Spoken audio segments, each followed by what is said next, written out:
If you keep saying this will never happen again, you're making a big mistake. The key is right after relapse, you don't want to overpromise yourself. I understand it's tempting to want to go to the mirror and say, this will never happen again. I am done with this completely. I am changing my life today. And that sounds empowering on paper. That sounds like something that would be good for you. But how many times has that happened in the past?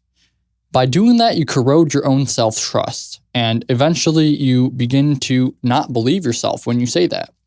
So it actually does more harm than good. What you do want to do is not be so dramatic about it. You want to realize what just happened as if you were an external source. You want to look at what just happened as if you weren't you. What would you do? What would you say? Basically, you want to try to contain the damage that was just done. Allow the blast radius to be where it was. It already went off. The explosion happened. You can't take that back. But what you can do is damage control. You can prevent it from happening again or seeping into other areas of your life that you didn't want it to. And you do that by simply stating, okay, that happened. I'm going to not make that same mistake today. Don't be so overpromising about it. Don't be too crazy about what you will do. Just try to commit to not doing it for the next 24 hours. And to say, okay, that just happened. And don't shame yourself for it. Shame doesn't get you anywhere. Shame and guilt will only drag you down. You don't want to shame yourself for your past mistakes, ever. You do want to take the lesson and learn from each one.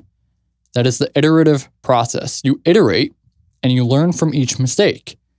You learn from each relapse. And in doing so, each one becomes a powerful tool to not do it again.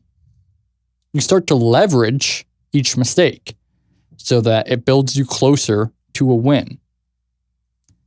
And that can be applied to anything in life, not just relapsing to porn or to anything else that may be afflicting you. So you want to do that first and foremost. Look at what you just did. Look at the environment that you were in, the systems that fell through, which hopefully you had set up, but didn't work the way you intended them to. Look at what room you were in, where you were, which device you were on. What are the points of access that allowed you to relapse? And in doing so, you learn from each one. And eventually you will learn so much that you can stop it altogether. You stack it up, and that builds and compounds. And it might not happen instantly because of that. Sometimes you just don't know. You can analyze to a T, you can analyze it all. But analyzing it that much doesn't always guarantee that you'll find every last thing that caused it to occur. And sometimes along the journey, new things will crop up and cause you to relapse again. Things you didn't expect. New weeds. New things pulling you back.